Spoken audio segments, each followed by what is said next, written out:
My name is Sandy, and I am a consular officer. I was working in the Office of Children's Issues.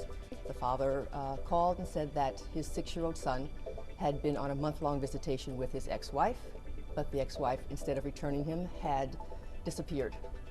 He tracked him as far as Europe and then had reason to believe that they were actually on a flight to Mexico that night. I lost track of how many phone calls I made that day to the Dallas police to make sure that they got the warrant to Interpol to make sure that they put the proper flags on it. A red flag is for an arrest, a yellow flag is for involving a child, and to make sure it got to Mexico. Not a worldwide alert, but make sure the Mexicans got it.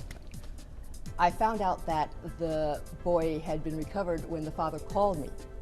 And the first thing he said was, "I just got back from a ride around the block with my son." I just burst out into smiles on the phone, and my heart almost stopped. It was great. And he wrote a letter to Secretary Powell, and he said that without the leadership of Children's Issues in the interdiction, my son would probably be in Mexico at some undisclosed location, not at home and not in school. Thank you.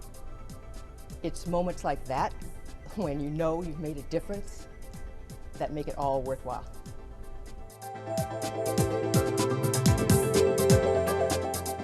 I didn't follow a normal career track when I came into the Foreign Service. I was a lawyer by training, and I practiced law for several years. What I did was child abuse and neglect cases in New York City. I prosecuted on the civil side. And that was part of the reason why when I joined the Foreign Service and I learned about the Office of Children's Issues, I really wanted to work there. I thought this was something, parental child abduction, and they also do adoption cases, would be something that I would really like to do and would be good at. It turned out to be true.